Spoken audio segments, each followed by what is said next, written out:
Posso começar? Vamos fazer um corte. Bom dia, nós estamos aqui com a professora Shirley Salles. Ela é professora do programa de pós-graduação da faculdade da UFMG e professora adjunta do Departamento de Administração Escolar na mesma instituição. Possui doutorado em Educação, vinculado à linha de pesquisa, Educação Escolar, Instituições, Sujeitos e Currículos. Membro do Observatório da Juventude e do Grupo de Estudos e Pesquisas em Currículos e Culturas da Faculdade de Educação. Tem experiência no campo educacional, com ênfase nas seguintes temáticas: currículo, práticas culturais, juventudes, redes sociais, política educacional, projeto político-pedagógico e coordenação pedagógica. Diante desse vasto currículo, iniciaremos a entrevista com a especialista Shirley Salles. Bom dia, Shirley. Gostaria de agradecer a sua disponibilidade em fazer essa entrevista conosco para a disciplina de Observatório do Currículo do Ensino Fundamental, da professora Marcos Paraíso. Bom, nós gostaríamos de começar com uma pergunta: se você já participou de construção de currículo ou de reforma de currículo para a rede ou escola, para o ensino fundamental, e quando foi essa participação e onde? Então, bom dia. Primeiro, eu que agradeço o convite para estar participando desse trabalho da disciplina, que eu acho um trabalho bastante interessante, bastante rico, uma proposta interessante, e eu acho que vai ser bastante produtivo para vocês. Bom, eu já participei sim de duas grandes experiências de construção curricular. Uma foi numa escola municipal de Contagem, chamada INECAC. Eu não estou muito certa da data, mas me parece que foi em 2008. Então, a prefeitura, a Secretaria Municipal, queria pensar uma proposta que fosse inovadora e que começasse pontualmente numa escola e, se desse certo, fosse se expandindo para as demais escolas da rede. Então, eu estive lá juntamente com a Carla Linhares, também do Observatório, e a gente acompanhou, a gente assessorou o processo de reforma curricular na escola. E outra escola eu já acompanhei sozinha, foi também uma escola agora da rede municipal de Belo Horizonte, é a escola Maria de Magalhães, e lá eu assessorei um processo mais amplo, que foi de construção do projeto político-pedagógico, que incluía o currículo. Gente, licença, apareceu uma coisa que eu não sei o que é. Como são elaborados os currículos? Como se montam essas equipes? Então, no caso do INECAC, nós trabalhamos com alguns representantes de professores e a equipe de coordenação e direção da escola. Foi o máximo que a escola conseguiu organizar para montar reuniões periódicas para análise e escrita do currículo.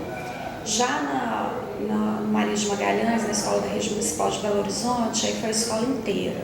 Nós nos reuníamos mensalmente, encontros mensais de 4 horas, e aí era a escola toda, inclusive a comunidade mais ampla, a família, alguns alunos, especialmente lá tinha Grêmio, então especialmente os representantes do Grêmio participavam em algumas reuniões. Então, no caso da primeira escola do INECAC, a gente fazia reuniões periódicas também, ia conversando e orientando, e eles foram escrevendo e montando o currículo. Já no Maria de Magalhães, a gente tinha 2 momentos. Um primeiro momento de uma meia hora, 40 minutos, em que eu fazia uma exposição mais teórica, dando subsídios para a construção do PPP de determinados itens, e depois a gente abria no coletivo para pensar como que a escola ia escrever aquele item, ia formalizar aquele item. E aí, sim, a gente escrevia ali na hora mesmo. Um professor assumia, ou na verdade foram só os professores que assumiam o computador e iam redigindo ali na hora mesmo, que a comunidade toda ia decidindo, ia discutindo. Era um processo muito rico, muito interessante, muito produtivo também. Muito bacana. E você então vivenciou dois processos, né? Que foi um processo de você construir um currículo junto com o professor, diretor, e depois um outro processo de construir com a comunidade escolar. Isso. E nesses 2 processos, qual que você acha que foi assim, um currículo que realmente você pode acreditar que foi mais rico? Não tenho dúvida que é esse mais participativo, mas ele é mais trabalhoso também, mais conflitivo, os conflitos são mais vigorosos, Então, dependendo do grupo que estava presente, tinha algumas disputas muito acirradas, chegou até assim, alguns bate-bocas. Então, é um processo mais tenso, mas eu não tenho dúvida de que ele é mais rico, de que ele contempla mais a diversidade daquele coletivo e consegue incorporar mais as demandas daquela comunidade. Por que quando se decide fazer uma reforma do currículo? Tem várias motivações, ou uma demanda induzida da rede, ou da rede municipal, ou do próprio MEC. Por exemplo, agora a gente está tendo uma demanda induzida. O Programa Ensino Médio Inovador do Governo Federal é um programa que a rede, depois que aderiu, ela tem que fazer uma proposta de reforma curricular. Então, essa é uma demanda induzida. Ou pode ser uma demanda surgida também no próprio coletivo da escola, um currículo já anacrônico, que não está atendendo as demandas daquela região, daquela comunidade, a escola decide que é a hora de repensar o seu currículo e as suas práticas pedagógicas. Então, pode variar. Essas duas demandas que eu acompanhei, primeiro, a INECAC foi uma demanda induzida da rede municipal de Contagem. E, no caso do Maria de Magalhães, foi mais ou menos induzida. Então, existia uma diretriz da rede municipal de que a escola tinha que escrever o seu PPP e a escola decidiu fazer isso de forma bastante democrática, coletiva e participativa. Mas é importante ressaltar que a gente não concluiu o processo, a gente ficou um ano inteiro e a escola não conseguiu depois se organizar no finalzinho com outras datas de reuniões coletivas para fechar o PPP. Então, foi um processo bacana, produtivo, interessante, mas que não concluiu. Então ficou esse vão aí, essa lacuna. Algumas vezes depois a escola me procurou, vamos retomar, vamos mesmo, mas a escola mesmo não conseguiu se reorganizar. Aí troca de direção, tem aquelas dificuldades todas, mas enfim. Qual legislação ou documentos que seguiu no processo de elaboração? Que o quê? Que você seguiu no processo de elaboração? Então, atualmente, em termos de legislação, o que a gente tem na regulação dos currículos? A gente tem, primeiro, lógico, a Constituição. Então, a Constituição é a lei maior, mas ela rege muito pouco, ela é muito geral em termos de currículo especificamente. Quem vai fazer um pouco mais essa regulação é a LDB, a 93 e 94. Então, a LDB tem o artigo 26 que vai regular o que é obrigatório na composição curricular. Mas é também muito geral, lá não se diz o que ensinar, vai falar quais são as disciplinas obrigatórias ou os conteúdos obrigatórios, mas não detalha isso. A gente tem um detalhamento um pouco maior no caso do ensino fundamental, das diretrizes curriculares para o ensino fundamental. Então, são esses os documentos que vão regulamentar a escrita do currículo, a definição curricular.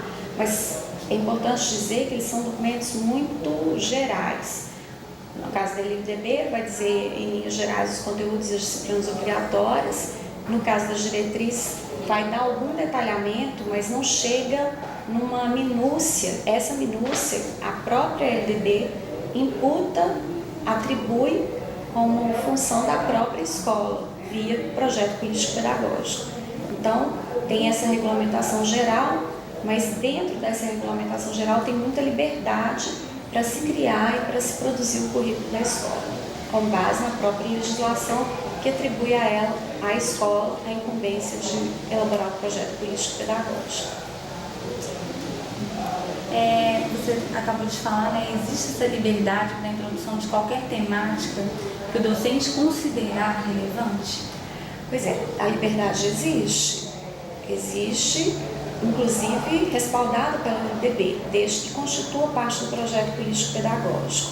Então, na hora de elaborar o projeto, a escola tem que ser bem perspicaz nesse sentido, de deixar essas brechas para as construções mais individuais dos professores, para que eles tenham mais essas chances de ousar e de extrapolar, mas também a própria escola, no coletivo, na hora de elaborar o PPP, já pode ousar, já pode criar temas ou disciplinas ou áreas de conhecimento ou formas de trabalho que sejam alternativas, criativas, ousadas.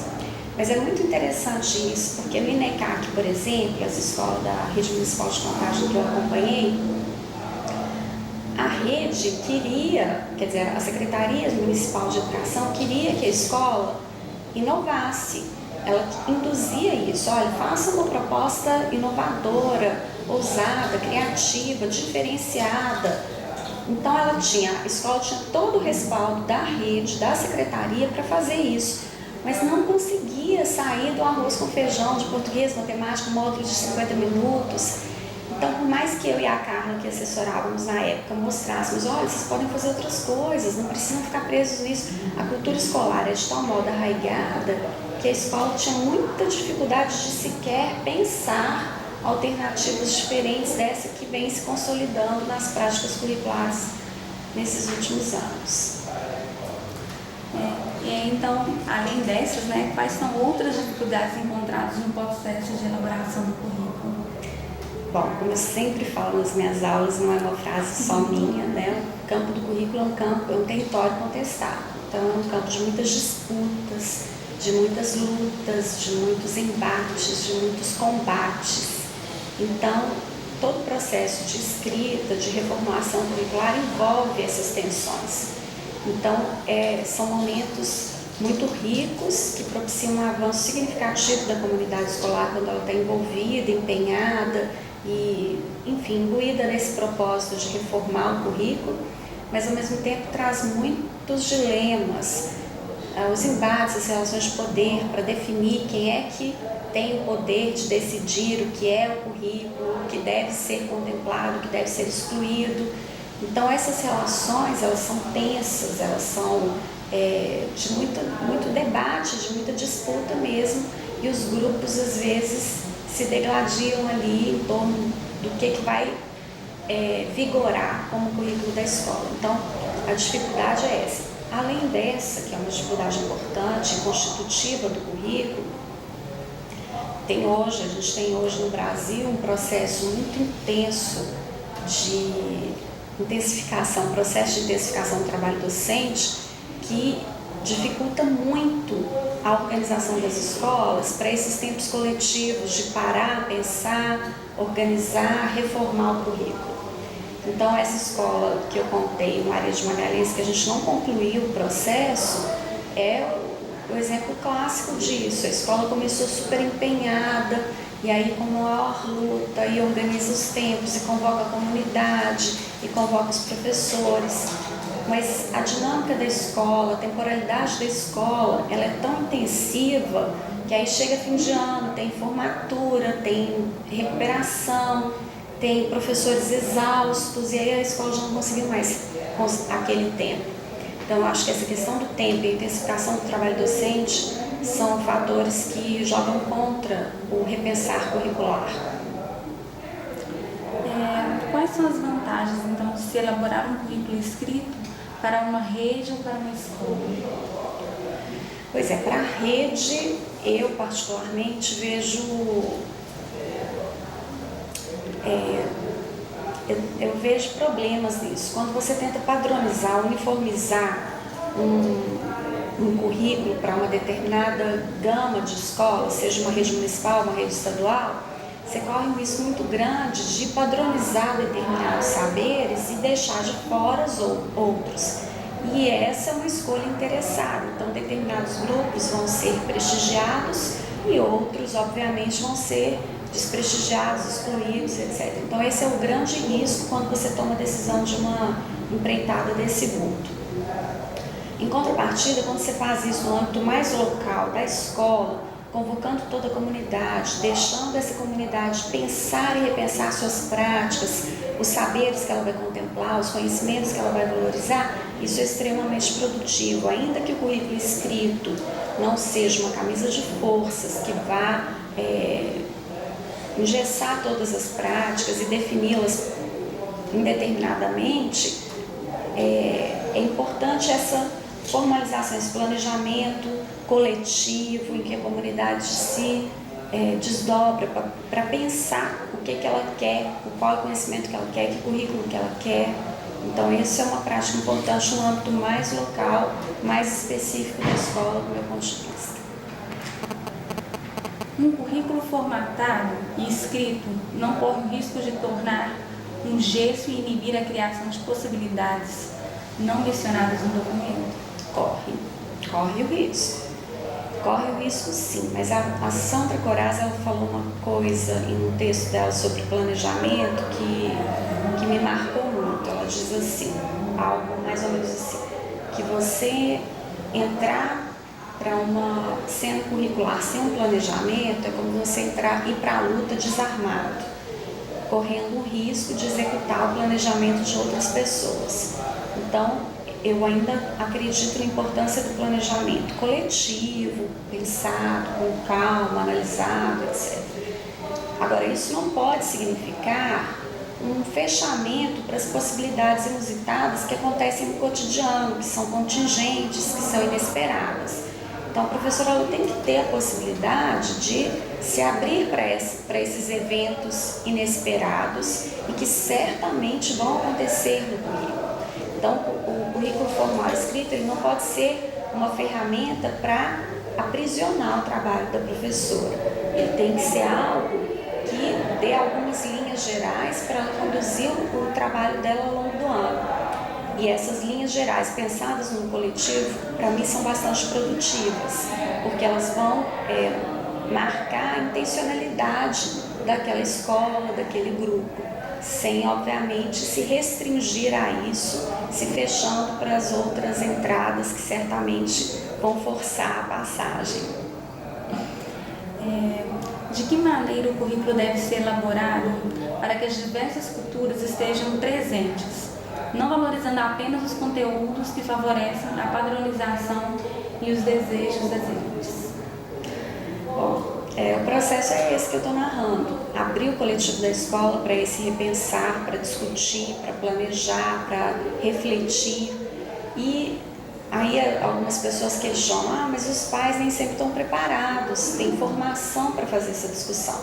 Então é o momento de parar e fazer essa formação minimamente com as famílias também, trazendo diferentes especialistas para conversar a respeito daquela temática. Um pouco que eu fiz com a Escola Maria de Magalhães, em alguns momentos eu mesma fazia essa formação com a comunidade, em outros eu trouxe algumas amigas de temas mais específicos que eu não dominava, para que elas pudessem falar para a comunidade. Então, eu acredito que você pode propiciar esses momentos de reflexão a partir de pequenas formações, com alguns conhecimentos mais específicos daquelas temáticas, mas que deem condições para a comunidade avaliar, analisar o que ela deseja, o que ela quer, o que é importante para ela, e aí coletivamente construir o currículo. O que um currículo precisa ter para produzir alegrias, ao invés de aprisionar forças e produzir tristezas? Então, tem uma definição de currículo do Tomás, que está no livro Conversações, que também me toca muito, que ele define algo mais ou menos assim, que o currículo é a arte do encontro e que a gente deve priorizar os encontros que potencializam a vida dos alunos. Então, eu acho que para produzir alegrias, a gente tem que estar muito atento e prestando atenção àquilo que toca os alunos de modo a produzir essas alegrias e não a despotencializar os alunos. Então, você tem que estar ligado na sala de aula e percebendo o que deixa os alunos mobilizados em busca daquele conhecimento, para construí-lo, para produzi-lo, e aquilo que está arrastando, que está deixando o aluno, que ele abandona, que ele larga, que ele rabisca, que ele não quer, que ele rejeita. Então, procurar manter e intensificar na escola essas práticas curriculares que potencializam a vida desses alunos e que produzem essas alegrias. Para isso, a professora tem que estar muito atenta, tem que estar prestando atenção, tem que estar observando e escutando com muita atenção, com muito rigor e minúcia mesmo. E ela também tem que estar aberta, porque às vezes é muito frustrante. Você planeja algo que você acha que vai arrasar, que os alunos vão amar, aquela aula cheia de recursos, com o uso das tecnologias, e chega lá, é um desastre, os alunos rejeitam, não querem, e aí dá uma frustração muito grande na eu experimento essas sensações de vez em quando e elas são muito despotencializadoras para as professoras. Então, é importante que a professora respire fundo, não deu certo, registre isso, que é outra falha que a gente comete muito, porque às vezes no batidão, com essa intensificação do trabalho docente, a gente não para registrar as práticas. E o registro ele é importante para a gente refletir sobre o que aconteceu e para a gente também não ficar repetindo os erros, para aprimorar aquilo que já está bacana e também abandonar aquilo que não funcionou. Então, é importante na hora que dá errado, o professor vai lá, registra que deu errado, para que no próximo planejamento ela repense aquela prática, tente organizar de um modo que seja mais potente, mais alegre, mais feliz e que atinja de maneira mais produtiva aquele grupo. Sem a pretensão de agradar sempre, porque ninguém consegue isso, mas que produza alegrias pelo menos na maior parte do tempo, né? Que não sejam práticas curriculares que matem o desejo das crianças pela escola, pelo currículo e pelo conhecimento. É muito triste você ver esse desejo pelo conhecimento se apagando nos olhos das crianças. É muito triste. Eu vejo isso com meu filho mais novo e é de matar essa sensação de você ver o brilho se apagando e a criança perdendo o desejo pelo conhecimento. E é a escola que produz esse trabalho, infelizmente. Bom, para poder finalizar, eu gostaria que você falasse um pouco, deixasse um recado para as futuras pedagogas sobre a posição que tomaremos frente. Tá tudo bem aí, amiga, que você está fazendo isso, né? Então tá, se a gente corta isso aqui, eu só pensei dela falar essa parte olhando pra câmera, que vai ser o recado. Tá. Então peraí. Pra gente cortar. Vou entrar não. Só pensar aqui que foi a nossa posição que tomaremos frente a um currículo formatado, sem muitas possibilidades de escape. Okay. Aí eu vou e viro a câmera e dou um zoom. Então eu faço também a pergunta direto pra cá. Peraí, menina, meu olho tá Não, coçando. faz a pergunta pra mim. Isso. Isso Calma aí, mesmo. meu olho tá coçando. Eu tava louca. Aí eu dou um zoom e viro. Calma. Beleza. Pera. Aí depois, eu volto e aí você agradece, entrevista, dá um beijinho pra turma, aí eu vou e a gente dá um beijinho. Você também faz? Tá bom, muitos beijos. Bom, para poder finalizar, eu gostaria que você deixasse um recado para as futuras pedagogas sobre as posições que tomaremos frente a um currículo formatado, sem muitas possibilidades de escape. Então, para vocês, futuras pedagogas e futuros pedagogos, eu vou compartilhar o meu desejo, que é a minha ambição como professora formadora de pedagogos e de pedagogas.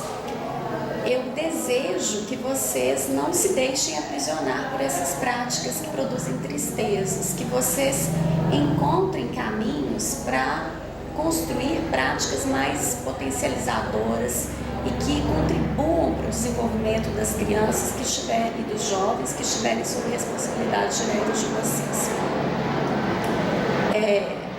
Nessas tentativas, que vocês sempre pensem qual trabalho que vocês desejam realmente realizar e qual trabalho que deixaria vocês felizes. E que vocês seguirem por essa pergunta, pensando sempre em potencializar a vida dos estudantes e das estudantes que estiverem sob responsabilidade de vocês. Mas é importante pensar também que esses momentos são possíveis, eles existem, eles têm existência real. Então, não dá para vocês, sugiro que vocês não fiquem reféns daquilo que parece já dado, consolidado e cristalizado, porque a realidade ela pode e deve ser alterada e é alterada constantemente.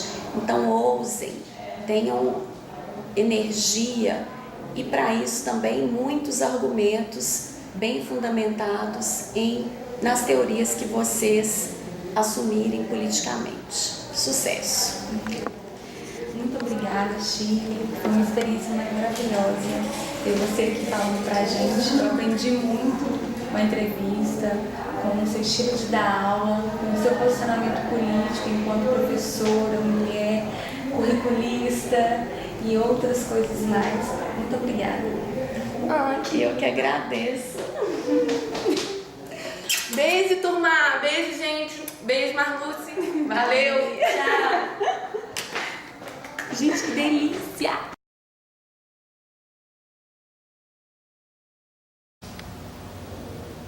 Gravando? Bateria. É, tem que... Deixa eu ver, tá gravando. Parece que sim, né? Hã? Peraí. Eu coloquei pra gravar. Quem deve... Será que deve Bom dar? dia. Bom dia. Tudo bem? Vamos ver como que tá. Ai, amiga, que curioso.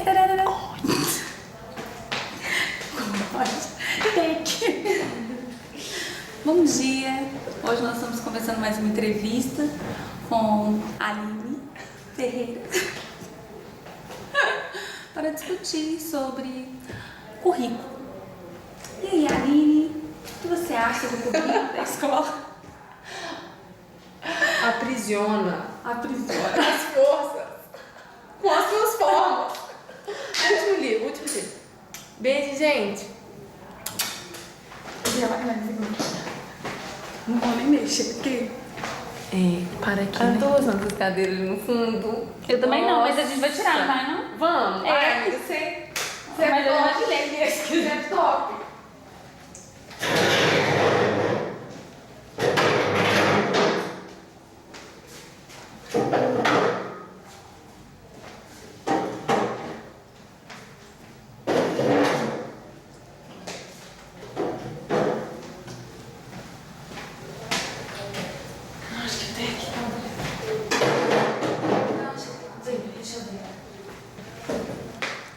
Eu acho que ele não tá gravando. Isso Tem que tirar, é. Arrumação da sala. Aí, agora sim. Isso aqui. Deixa eu colocar Vamos gravar de novo? Peraí, eu acho que já tá gravando, não lembro. Não, mas senão a gente vai ficar muito tempo vendo a gravação. Então, vamos. Vendo a gente arrumando. Mas o que é? Não arreda a cadeira. Senta sem mexer. Senta Na caixinha. imóvel.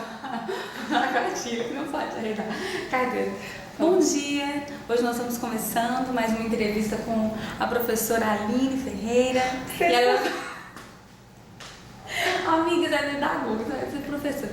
E ela vai falar pra gente a respeito do currículo. Na verdade, eu não vou falar. A gente tá aqui só pra ver o enquadramento Só da câmera. testando, só testando. Beijo. Meu Deus! Mexeu?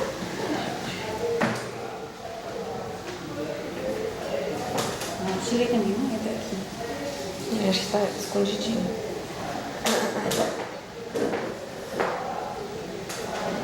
Bom, sim. Deixa eu mirar esse trem aqui. Tem esse aqui. No chão. Tá bonzinho? Mas eu acho que agora eu vou ter que ver se tá, porque tá parecendo. Só pra. Porque aqui tá, vai bater joelho com joelho aqui, né? Ah, vai ter assim, atrás. Não, minha perna é grande, minha amiga. Então tá bom. Será que assim dá? Dá. Vamos ver. Marquei com clipes ali no chão.